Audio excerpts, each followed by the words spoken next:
बाहर से झोपड़ी, अंदर से 50 एसी का ससुराल।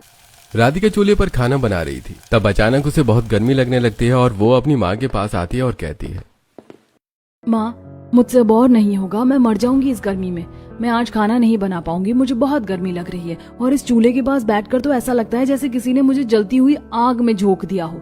देखो ना माँ, मेरा चेहरा कैसे लाल हो गया है, आंखों के सामने अंधेरा छा रहा है और मुझे चक्कर आ रहे हैं। हे भगवान, इस लड़की का क्या करूं मैं? पूरी दुनिया की गर्मी क्या अकेले इसी को लगती है? हम सब भी तो इस घर में रह रहे हैं ना। तेरी भाभी को देख, वो कभी उफ तक नहीं करती और एक तू है, सरासी धूप क्या निकली, नखरे शुरू कर देती है। माँ जी, आप राधिका पर इतना गुस्सा क्यों हो रही हैं? आपको तो पता है कि हर साल राधिका को ऐसे ही गर्मी लगती है। इसे आप नदी पर भेज दीजिए, वहीं जाकर इसे ठंडक मिलेगी। अच्छा ठीक है, तू ये गंदे कपड़ों की पोटली उठा और नदी पर चली जा, वहाँ बहते पानी में कपड़े धोकर ले आ। यह सुनकर राधिका खुश हो जाती है। वो जल्दी से गंदी कपड़ों का ढेर एक चादर में बांधती है और उसे सिर पर रखकर बाहर निकलती है। रास्ते में उसे उसकी सहेली पिंकी और कुछ दूसरी लड़कियां मिल जाती हैं। राधिका उन्हें देखकर कहती है, पिंकी, कहाँ जा रही है? कहाँ जाऊंगी राधिका, घर में तो उबल रहे हैं हम।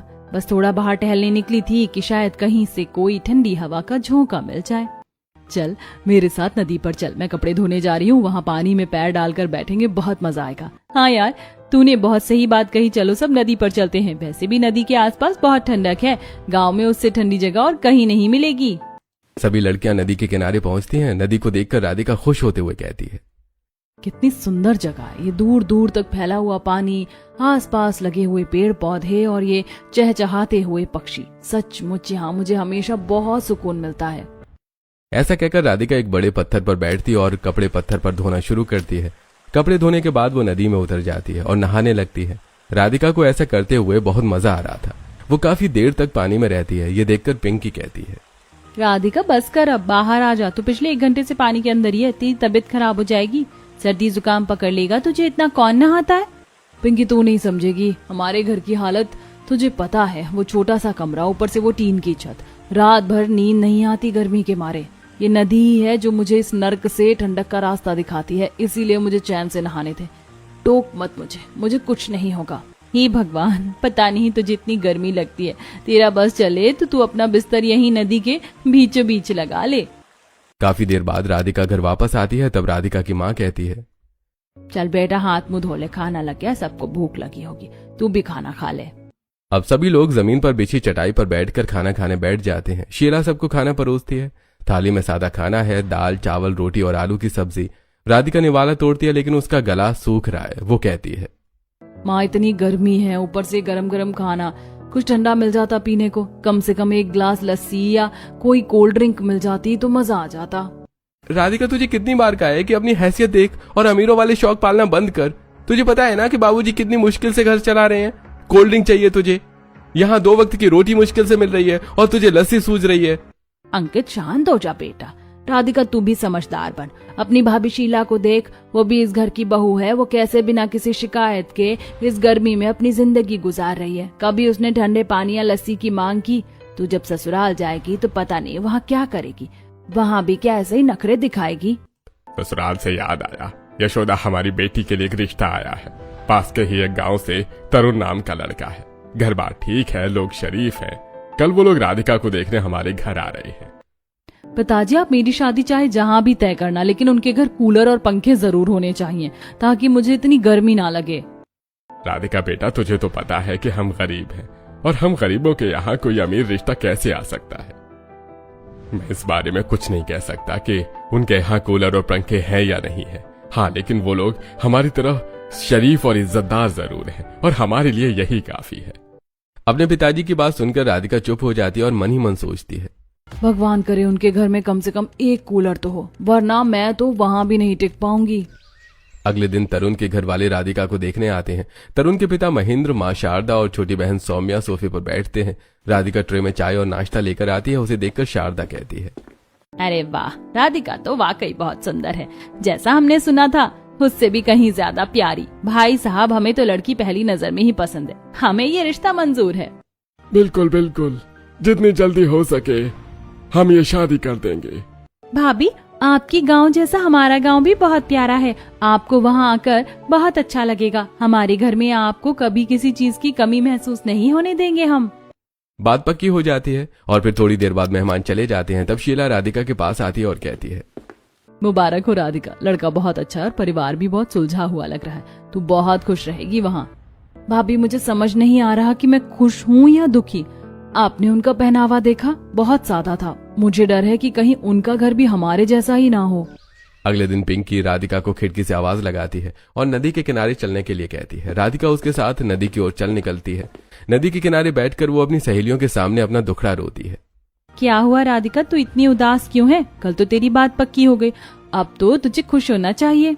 पिंकी, मैंने तो हमेशा सपना देखा था कि मेरी शादी किसी बड़े शहर के बड़े घर में होगी जहाँ एसी लगा होगा, लेकिन ये रिश्ता भी एक छोटे से गांव से आया है। उनकी भी वैसी ही झोपड़पट्टी जैसी स्थिति लग रही है। मेरी किस्मत ही खराब है, फिर से उसी छोटे घर में शादी हो रही है और अब मुझे कभी कूलर का सुख भी नहीं मिलेगा। मुझे पूरी जिंदगी इसी तपन और गर्मी में गुजारनी पड़ेगी। राधिका, हम सब गरीब है और हमारी तो ये किस्मत ही है, गरीबी में जीना और गर्मी सहना। ये तो हमारे नसीब में लिखा है। तू इतना क्यों सोचती है? कम से कम लड़का तो अच्छा है ना। काफी देर तक नदी पर रहने के बाद सभी लोग अपने अपने घर आ जाते हैं। रात को राधिका गर्मी से बेचैन होकर अपने कमरे में जहां वहां टहल रही थी, तभी उसके पिता वहां एक पंखा लेकर आते हैं और राधिका को देते हुए कहते हैं, बेटा तू बहुत परेशान थी ना, मैं तेरे लिए ये पंखा लेकर आया हूँ। पुराना है पर हवा देता है, इसे चला ले, शायद तुझे थोड़ी नींद आ जाए। ऐसा कहकर रामू पंखा वहां रख देता है और वहां से चला जाता है। राधिका पंखा चालू करती है। पंखा बहुत आवाज करता है और वो भी वैसे ही गर्म हवा फेंकने लगता है। राधिका एक गहरी सांस लेती है और पंखा बंद करते हुए कहती है, भगवान, ये पंखा तो इतनी गर्म हवा फेंक रहा है कि इसके सामने सोना और भी ज्यादा मुश्किल है। ऐसा कहकर राधिका पंखा बंद कर देती है। धीरे धीरे समय बीतता है और शादी का दिन आता है। शहनाइयां बज रही हैं। राधिका विदा होकर अपने ससुराल पहुंचती है। गांव की गलियां धूल भरी हैं। जैसे ही उसकी डोली तरुण के घर के सामने रुकती है, राधिका अपनी आंखों से आंसू पोंछते हुए बाहर की ओर देखती है। घर के सामने एक पुरानी घास फूस की झोपड़ी जैसा हिस्सा बना हुआ है। दीवारें मिट्टी की हैं। ये देखकर राधिका मनी मन सोचती है, मेरी किस्मत सच में फूट गई। ये घर तो मेरे मायके से भी छोटा है। यहाँ तो छत भी मिट्टी और फूस की है। हे भगवान, मैं यहाँ कैसे रहूंगी। तभी शारदा कलश रखते हुए राधिका की आरती उतारती है और कहती है, अंदर आओ बेटा, अपने दाहिने पैर से कलश गिराकर घर में प्रवेश करो। आज से ये तुम्हारा घर है। राधिका भारी मन से गृह प्रवेश करती है। जैसे वो दरवाजे के अंदर पहला कदम रखती है, वो ठिठक जाती है। उसे एक अजीब सी ठंडक महसूस होती है। वो बाहर जो तापमान 45 डिग्री था, घर के अंदर कदम रखते ही ऐसा लगा जैसे वो किसी पहाड़ी इलाके में आ गई हो। वो मन ही मन कहती है, ये क्या, इतना ठंडा? बाहर तो इतनी धूप थी। वो जैसे ही अंदर आती है वो दंग रह जाती है। घर भले ही मिट्टी का बना था, लेकिन अंदर से वो बहुत विशाल था। छतें ऊंची थी और कमरे बहुत बड़े बड़े थे। धीमी रोशनी के कारण वो चीजों को गौर से नहीं देख पा रही थी। तभी उसके ससुर कहते हैं, बेटा तू बहुत थक गई होगी। तरुण, राधिका को उसके कमरे में ले जाओ, उसे थोड़ा आराम करने दो। तरुण उसे कमरे में लेकर जाता है। कमरे के अंदर पहुंचते ही राधिका को ऐसा लगता है जैसे वो किसी एसी रूम में आ गई हो। कमरा बहुत ज्यादा ठंडा था, लेकिन वहां कोई मशीन नहीं दिख रही थी। राधिका तरुण से पूछती है, तरुण, मुझे एक बात समझ नहीं आ रही, हमारा घर इतना ठंडा कैसे है? बाहर तो गर्मी चल रही है, लेकिन यहाँ तो मुझे चादर ओढ़ने का मन कर रहा है। राधिका, तुम्हें तो अभी बहुत कुछ जानना है हमारे घर के बारे में, लेकिन अभी तुम सो जाओ, शादी की थकान है, कल बातें करेंगे। तरुण के ऐसा कहने पर राधिका सो जाती है। उसे ऐसी नींद आती है जैसे उसे सालों से नहीं आई थी, बिना पसीने और बिना घबराहट के। सुबह जब वो सोकर उठती है और तैयार होकर हॉल में आती है तो उसे फिर से वही तेज ठंडक महसूस होती है। राधिका देखती है कि हॉल बहुत बड़ा है और मिट्टी की दीवारों पर बहुत ही सुंदर नक्काशी की गई है। तभी शारदा वहां आती है। राधिका उससे कहती है, माँ जी, मुझे पूछना था कि ये हॉल इतना ठंडा कैसे रहता है? मुझे यहाँ कोई मशीन भी दिख नहीं रही है, फिर ये जादू कैसे हो रहा है? जादू नहीं है बेटा, ये हमारी मेहनत और दिमाग का नतीजा है। वो देखो। शारदा अपनी उंगली से एक बड़ी सी खिड़की की ओर इशारा करती है। राधिका पास जाकर देखती है। खिड़की के बाहर लोहे के एक फ्रेम में ढेर सारे मिट्टी के मटके एक खास क्रम में जमे हुए थे। ऊपर से एक पाइप के जरिए उन सभी मटकों पर पानी गिर रहा था और एक छोटी मोटर लगी थी जो उसे पानी को घुमा रही थी। पानी मटकों से टकराकर नीचे गिर रहा था और बाहर की हवा जब इन भीगे हुए मटकों के बीच से गुजरकर अंदर आ रही थी तो वो बिल्कुल एसी जैसी ठंडी हो रही थी। ये देखकर राधिका हैरान रह जाती है और कहती है, माँ जी, ये तो कुछ एसी जैसा लग रहा है। ये किसने बनाया? हाँ बेटा, ये हमारा जुगाड़ का एसी है, इसी ने पूरे हॉल को कश्मीर बना रखा है। अब तुम जल्दी से किचन में जाओ और कुछ बना लो, तुम्हारी पहली रसोई की रस्म है ना। धीरे धीरे तुम्हें इस घर के बारे में और भी बहुत कुछ जानना है। राधिका रसोई की ओर बढ़ती है। उसे लग रहा था कि रसोई में तो कम से कम गर्मी होगी क्योंकि वहाँ चूल्हा जलता है, लेकिन जैसे वो रसोई के अंदर घुसती है वहाँ का तापमान हॉल से भी कम था। वो अचंभित होकर खड़ी रह जाती है। तभी सौम्या पीछे से आती है और कहती है, क्या हुआ भाभी, रसोई पसंद नहीं आई? सौम्या एक बात बताओ, ये किचन इतना ठंडा कैसे है? यहाँ तो आग जलती है, फिर भी यहाँ इतनी बर्फ जैसी ठंडक क्यों है? वो देखिए भाभी, खिड़की की तरफ। सौम्या उंगली से खिड़की पर लगे एक बड़े से पंखे की तरफ इशारा करती है। उस पंखे के ठीक सामने एक बहुत बड़ी लोहे की ट्रे रखी थी जिसमें बर्फ के बड़े बड़े टुकड़े भरे हुए थे। पंखा जब चलता था तो वो बर्फ की ठंडक को खींचकर पूरी रसोई में फैला देता था। ये देखकर राधिका चौंक जाती है और कहती है, ओ माय गॉड, इतनी अद्भुत तकनीक का इस्तेमाल करके ये एसी किसने बनाया है? भाभी अभी तो शुरुआत है, आपको बहुत कुछ जानना है। अभी फिलहाल आप अपनी पहली रसोई के लिए हलवा और खाना बना लीजिए, सब इंतजार कर रहे हैं, बाकी बातें बाद में करेंगे। सौम्या ऐसा कहकर वहां से चली जाती है। राधिका बड़े उत्साह के साथ खाना बनाना शुरू करती है। वो सूजी का हलवा, दाल, चावल, पूड़ी और छोले बनाती है। उसे एक बूंद भी पसीना नहीं आता। वो बहुत खुश है। खाना बनाने के बाद वो अपनी सास के पास जाती है। माँ जी, खाना तैयार है, उसे कहाँ लगाऊं? सौम्या, जाओ भाभी को डाइनिंग रूम दिखाओ और खाना वहीं लगवाओ। सौम्या उसे एक बड़े से डाइनिंग एरिया में लेकर जाती है। पूरा घर मिट्टी का है, लेकिन डाइनिंग एरिया की सजावट किसी महल से कम नहीं थी। वो डाइनिंग एरिया भी बहुत ठंडा था। तभी तरुण वहां आता है और सौम्या को ताली देता है। फिर राधिका से कहता है, अरे क्यों राधिका, कैसा लगा हमारा डाइनिंग रूम? तरुण, ये कैसे मुमकिन है? इतना बड़ा हॉल और इतनी ठंडक, यहाँ तो बर्फ भी नहीं दिख रही और ना ही मटके, फिर ये कमरा ठंडा कैसे है? तभी तरुण एक कोने की तरफ इशारा करते हुए कहता है, अरे वो देखो, वो हमारा तीसरा टाइप का एसी है। राधिका देखती है कि डाइनिंग एरिया के चारों तरफ जो पर्दे लटके हुए थे वो कपड़े के नहीं बल्कि एक विशेष प्रकार की घास के बने हुए थे, और उन पर्दों के पीछे छोटी छोटी पाइपलाइन थी जिनसे पानी धीरे धीरे उन पर टपक रहा था, और पर्दों के पीछे छोटे छोटे पंखे लगे हुए थे। जैसे पंखे चलते वो गीली घास की खुशबू और ठंडक को पूरे कमरे में भर देती। राधिका ये सब हैरानी से देख रही थी। तभी सौम्या कहती है, भाभी ये सारे हमारे एसी हैं, हमारे घर में ऐसे 50 से भी ज्यादा एसी हैं। ये सुनकर राधिका दंग रह जाती है। वो जल्दी जल्दी किचन से खाना लाकर टेबल पर लगाती है। पूरा परिवार साथ बैठकर खाना खाता है। खाने के बाद महेंद्र राधिका को एक छोटा सा मखमल का डिब्बा देते हुए कहता है, बेटा, ये तुम्हारी पहली रसोई का तोहफा है, इसे रखो। राधिका डिब्बा खोलती है तो अंदर सोने की एक बहुत ही भारी और सुंदर अंगूठी थी। ये देखकर राधिका मन ही मन सोचती है, ये लोग इतने गरीब दिखते हैं, घर भी मिट्टी का है, फिर ये सोने की अंगूठी, इतना पैसा इनके पास कहाँ से आया? बाबूजी, माँ जी, ये तो सोने की अंगूठी लग रही है, बहुत महंगी होगी। हमारे पास इतना पैसा कहाँ से आया कि हम ऐसी चीज खरीद सके? मेरा मतलब है। बेटा, सब कुछ अभी मत जानो, धीरे। आज शाम तुम्हारी मुंह दिखाई है, उसकी तैयारी करो। शारदा उसे तैयार होने के लिए भेजती है। सौम्या उसके कमरे में एक बहुत ही महंगी रेशमी ड्रेस और कीमती जेवर लेकर आती है। राधिका उन्हें पहनती और आईना देखते हुए अपने मन में सोचती है, समझ नहीं आ रहा कि ये क्या रहस्य है। बाहर से झोपड़ी, अंदर से राजमहल जैसी ठंडक, और अब ये महंगे गहने। तरुण आखिर करता क्या है? थोड़ी देर बाद मुंह दिखाई की रस्म शुरू होती है। गांव की औरतें इकट्ठा होती हैं। राधिका की सुंदरता की सब तारीफ करती हैं। तभी विमला महेंद्र के पास आती है और कहती है, भाई साहब, बहन जी, मेरी बेटी की शादी अगले हफ्ते है, घर में खाने को दाने नहीं है, शादी कैसे करूंगी? मुझे विश्वास है कि आप लोगों की तरफ से मुझे मदद जरूर मिलेगी, जैसा आपने हमेशा किया है। विमला, तुम चिंता मत करो, तुम्हारी बेटी हमारी भी बेटी है, शादी का सारा इंतजाम हो जाएगा, तुम बस खुश रहो। ये सब देखकर राधिका मन ही मन सोचती है, ये लोग खुद मिट्टी के घर में रहते हैं और दूसरों की शादी का खर्चा उठाने की बात कर रहे हैं। ये सब क्या हो रहा है?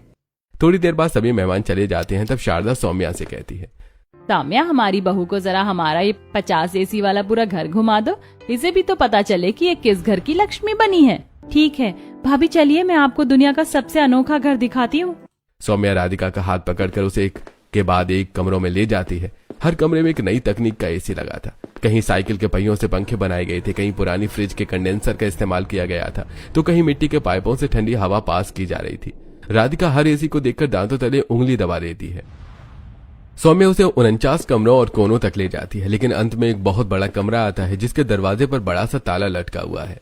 सौम्या वहां पहुंचकर रुक जाती है। तब राधिका कहती है, सौम्या, इस कमरे में क्या है? इसे क्यों नहीं खोल रही हो? भाभी, इस कमरे में जाने की इजाजत अभी किसी को नहीं है, चलिए अब वापस चलते हैं। राधिका के मन का सस्पेंस और गहरा हो जाता है। अगले दिन वो सब विमला की बेटी की शादी में जाते हैं। शादी एक बड़े सामुदायिक हॉल में हो रही है। बाहर तेज धूप है, लेकिन जैसे ही राधिका हॉल के अंदर कदम रखती है वहां भी वही ठंडी हवा थी। तभी विमला वहां आती है और महेंद्र के पैर छूती है और कहती है, भाई साहब, आपका बहुत बहुत धन्यवाद। आपकी मदद की वजह से ही मेरी बेटी की शादी इतनी अच्छी तरह से हो पा रही है। और देखिए, आपने यहाँ भी अपनी वो ठंडक वाली मशीन लगा दी, मेहमानों को कोई तकलीफ नहीं हो रही। तो ये ठंडक भी इन्हीं लोगों की देन है। वो लोग शादी को एंजॉय करते हैं और रात को घर वापस आ जाते हैं। अगले दिन राधिका की माँ यशोदा का फोन आता है और वो राधिका से कहती है, बेटा राधिका, तू कैसी है?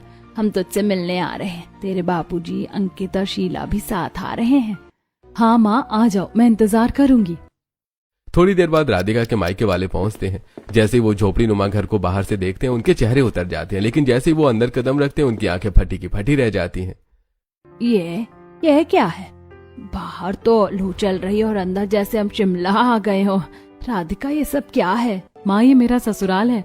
बाहर से झोपड़ी पर अंदर से 50 एसी वाला घर। नाश्ते के बाद यशोदा राधिका को कमरे में ले जाती है। तब यशोदा राधिका से कहती है, बेटा, तू तो बड़ी खुश नसीब निकली, लेकिन मुझे एक बात बता, ये लोग गरीब होने के बाद इतने महंगे और अलग अलग तरह के एसी कैसे इस्तेमाल करते हैं और ये पैसा कहाँ से आता है? राधिका, मुझे तो लगता है कि जरूर कुछ ऐसा है जो तू नहीं जानती और हम भी नहीं जानते। थोड़ी देर बातें करने के बाद राधिका की माँ और भाभी वहां से चली जाती हैं। ऐसे ही दिन बीत रहे थे। एक दिन पूरा परिवार बाजार पहुंचता है। जैसे वो गाड़ी से उतरते हैं, गर्म हवा के थपेड़े उन्हें झुलसाने लगते हैं। राधिका का बुरा हाल है, उसका गला सूख रहा है, लेकिन उसने गौर किया कि महेंद्र और शारदा भी गर्मी से बहुत परेशान हो रहे हैं। तभी महेंद्र कहता है, उफ, ये गर्मी तो जान ले लेगी। जल्दी करो शारदा, जल्दी जल्दी सब्जियां और राशन खरीदो। मुझसे ये गर्मी अब बर्दाश्त नहीं हो रही है। मेरा दम घुट रहा है यहाँ पर। हाँ, बस हो गया। सौम्या, तूने अपनी किताबें ले ली, जल्दी चलो। मुझे तो लग रहा है जैसे मैं भट्टी में खड़ी हूँ। कितनी अजीब बात है ये। इनके घर में 50 एसी लगे हैं, लेकिन बाहर आते ही ये लोग ऐसे तड़प रहे हैं जैसे इन्होंने कभी धूप देखी ही ना हो। वो लोग जल्दी जल्दी सामान समेटकर अपनी जीप की तरफ भागते हैं। थोड़ी देर बाद वो घर आ जाते हैं। घर आकर सभी लोग राहत की सांस लेते हैं। तभी एक बूढ़ी औरत घर के बाहर आती और आवाज देकर महेंद्र को बुलाती है और कुछ पैसे देते हुए कहती है, बाबूजी, क्या इतने पैसे में मुझे एसी मिल सकता है? हाँ हाँ बहन, चिंता मत करो, तुम्हें एसी मिल जाएगा। सौम्या, एसी लाकर दे दो इन्हें। ये सुनकर सौम्या एसी लाने घर के अंदर जाती है और एक एसी लाकर उस औरत को दे देती है। सौम्या देखती है कि वो टूटे हुए मटके और पुराने प्लास्टिक के पंखों से बना एक अजीब सा ढांचा है। वो देखने में किसी कबाड़ जैसा है, लेकिन जैसी सौम्या उसे प्लग में लगाती है, उससे निकलने वाली हवा किसी बड़े ब्रांड के एसी को मात दे रही है। औरत वो मशीन लेकर खुशी खुशी चली जाती है। राधिका ये सब देख रही है और उसकी हैरानी का ठिकाना नहीं है। वो तरुण के पास जाती है और कहती है, तरुण, ये सब क्या है? क्या हम एसी बेचते हैं? क्या हमारे घर पर एसी की दुकान है? और वो मशीन, वो तो मटकों से बनी थी, फिर भी इतनी ठंडी हवा। मैंने कहा था ना, तुम्हें धीरे धीरे सब पता चल जाएगा। अभी तो तुम आराम करो। ऐसा कहकर राधिका की बात को टाल देता है और राधिका अपने मन में ढेर सारे सवाल लिए सो जाती है। अगले दिन सुबह जब राधिका उठती है तो वो देखती है कि सौम्या हॉल में अपना ट्राइपॉड लगाकर मोबाइल से वीडियो बना रही है। वो उसे बड़े उत्साह से कैमरे के सामने बोल रही है, तो दोस्तों देखिए, ये है हमारा नया मिट्टी कूल एसी मॉडल। ये सिर्फ 2 यूनिट बिजली खाता है और आपके बड़े से कमरे को शिमला बना सकता है। अगर आप भी इसे घर पर बनाना चाहते हैं तो हमारे इस वीडियो को पूरा देखिए। यह देखकर राधिका को आश्चर्य होता है। वो सौम्या के पास जाती है और कहती है, सौम्या, ये क्या कर रही हो तुम? ब्लॉग बना रही हो? राधिका की बात सुनकर सौम्या वीडियो पॉज करती है और कहती है, हाँ भाभी, मेरा अपना YouTube चैनल है, देसी जुगाड़ इंजीनियर। मैं अपने इस चैनल पर अलग अलग तरह के एसी के बारे में बताती हूँ। ये तो बहुत खुशी की बात है सौम्या। ऐसे ही कुछ दिन और बीत जाते हैं। एक दिन दोपहर में राधिका घर के बगीचे में टहल रही है।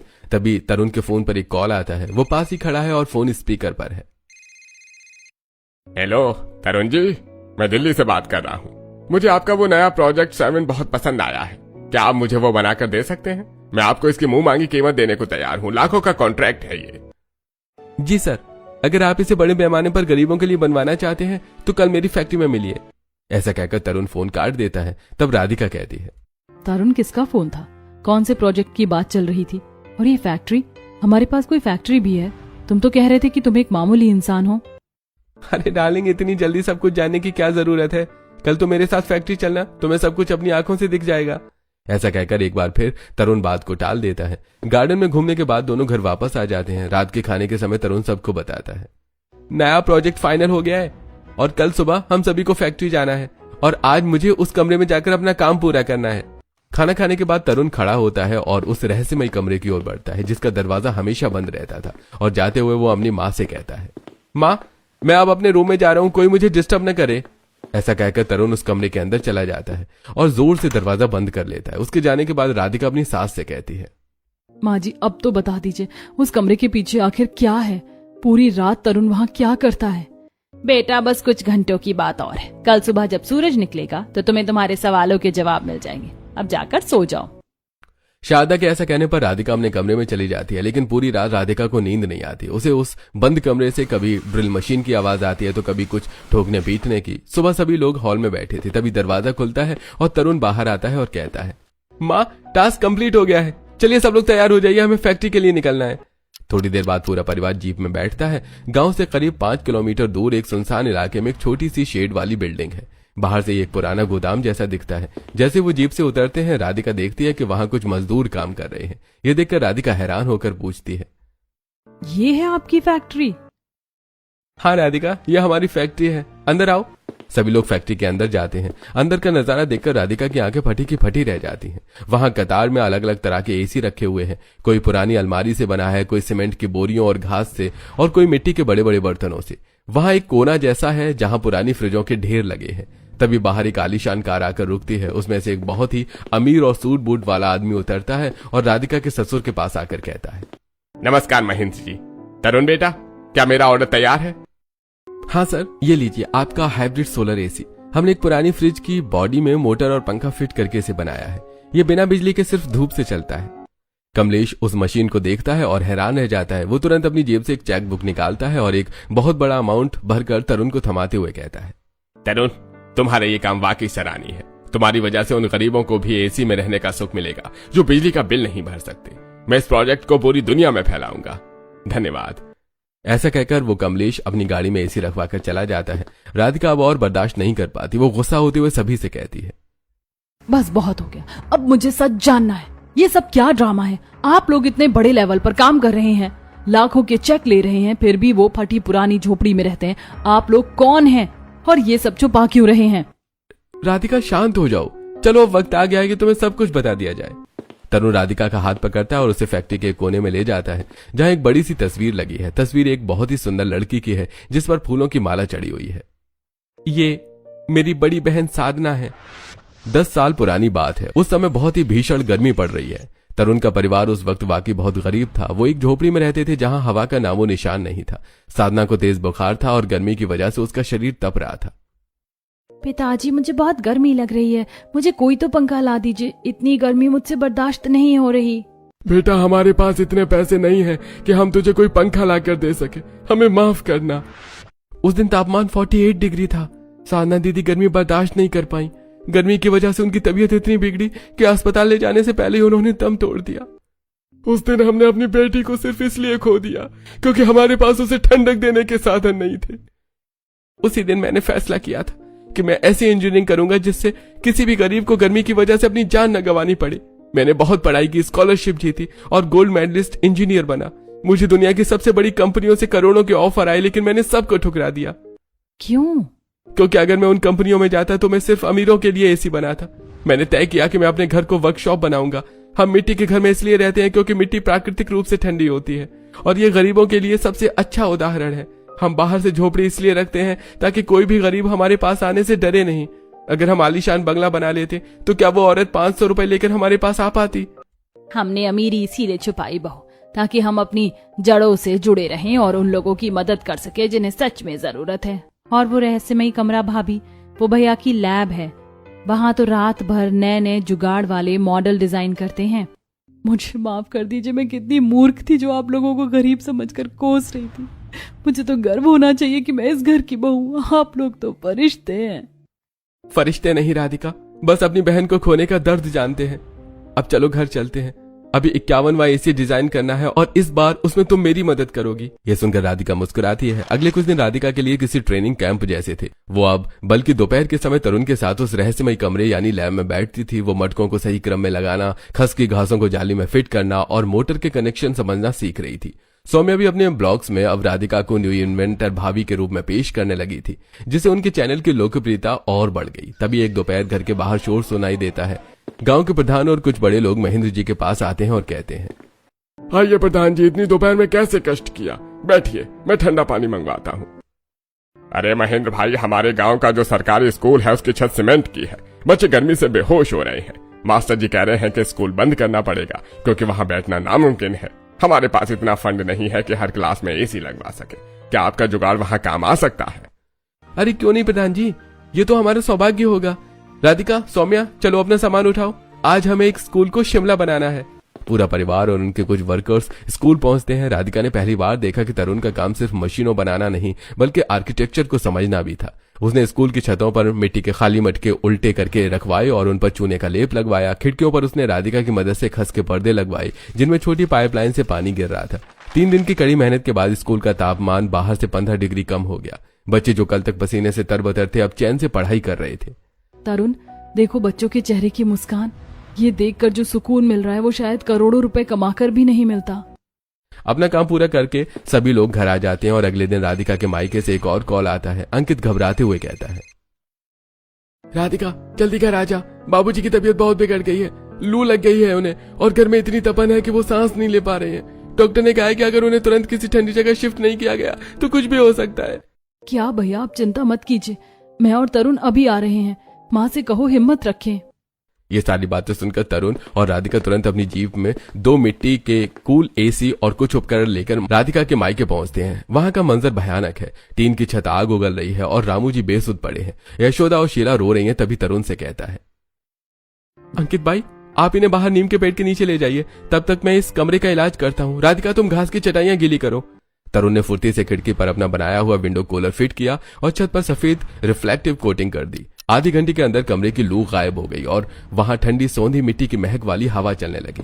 रामू को जब उस कमरे में लाया गया तो उनकी उखड़ी हुई सांसें स्थिर होने लगी। तब रामू बोले, ये स्वर्ग कहाँ से आ गया, इतनी ठंडक? ये स्वर्ग नहीं जी, ये आपके दामाद का कमाल है। राधिका, तू सच कह रही थी, तेरा ससुराल वाकई अनमोल है। तरुण, आज तुमने मेरे पिता की जान बचाई है। तुम सच में एक महान इंजीनियर हो। अरे अंकित भाई, बड़ा वो नहीं जो डिग्री लेकर बड़े ऑफिस में बैठे, बड़ा वो है जो अपनी डिग्री का इस्तेमाल करके अपनों और समाज के आंसू पोंछने के लिए अपना काम करे। अब राधिका के ससुराल वाले नई कूलर से बहुत खुश थे। थोड़ी देर बाद राधिका और तरुण घर वापस आ जाते हैं। ऐसे कुछ महीने और बीत जाते हैं। राधिका पूरी तरह से इस बिजनेस और मिशन का चेहरा बन चुकी थी। एक दिन एक बड़ी न्यूज चैनल की टीम उनके 50 एसी वाले घर का इंटरव्यू लेने आती है। पूरी दुनिया हैरान थी कि कैसे मिट्टी के घर में बिना हजारों के बिजली के बिल के इतनी ठंडक हो सकती है। तभी रिपोर्टर कहता है, नमस्ते दोस्तों, आज हम खड़े हैं एक ऐसी झोपड़ी के सामने जिसे लोग चमत्कारी घर कह रहे हैं। यहाँ 50 अलग अलग तरह के स्वदेशी एसी लगे हुए हैं। आइए मिलते हैं इसके मास्टरमाइंड तरुण और उनकी पत्नी राधिका से। इंटरव्यू के दौरान तरुण ने अपनी बहन साधना की कहानी सुनाई, जिसे सुनकर करोड़ों लोग भावुक हो गए। राधिका ने कैमरे के सामने आकर एक बहुत ही महत्वपूर्ण बात कही, अक्सर हम सुख सुविधाओं को अमीरी से जोड़ते हैं, लेकिन असली अमीरी वो है जो सबको साथ लेकर चले। हमारे घर में 50 एसी इसलिए नहीं है कि हमें ऐश करनी है, बल्कि इसलिए है ताकि हम 50 अलग अलग तकनीकों को टेस्ट कर सके और उन्हें गरीबों तक पहुंचा सके। हमारा घर एक लैब है और हमारी जिंदगी एक मिशन। ऐसे कुछ दिन और बीत जाते हैं। एक दिन राधिका और तरुण अपने घर की छत पर बैठे हैं। तरुण, आज मुझे वो दिन याद आ रहा है जब मैं नदी पर कपड़े धोते हुए रो रही थी और भगवान को कोस रही थी। मुझे तब पता नहीं था कि भगवान मुझे ऐसी जगह भेजेंगे जहां मैं खुद दूसरों के लिए ठंडक का रास्ता बन जाऊंगी। और मुझे पता नहीं था कि मुझे एक ऐसी जीवन साथी मिलेगी जो मेरी साधना दीदी के अधूरे सपने को अपना बना लेगी। राधिका, अब तो तुम्हें इस बाहर से झोपड़ी वाले घर से कोई शिकायत नहीं है ना? शिकायत? तरुण, अब अगर कोई मुझे महल भी दे तो मैं उसे ठुकरा दूंगी, क्योंकि इस मिट्टी की सौंधी महक और इन 50 एसी की ठंडक में जो सुकून है वो दुनिया की किसी और चीज में नहीं। तभी सौम्या दौड़ती हुई आती है। उसके हाथ में सिल्वर प्ले बटन है जो यूट्यूब से आया है। सौम्या वो दिखाते हुए कहती है, भैया भाभी देखिए, हमारा चैनल हिट हो गया। अब हमारे पास और भी ज्यादा फंड्स हैं नए प्रोजेक्ट्स के लिए। तभी महेंद्र और शारदा भी वहां आते हैं और अपने बच्चों की कामयाबी देखकर उनकी आंखें भर आती हैं। पूरा परिवार एक दूसरे का हाथ थामे खड़ा है। बाहर भले ही धूप हो, लेकिन उस घर के अंदर और उन सब के दिलों में अब हमेशा के लिए शांति और संतोष की ठंडक बस गई है।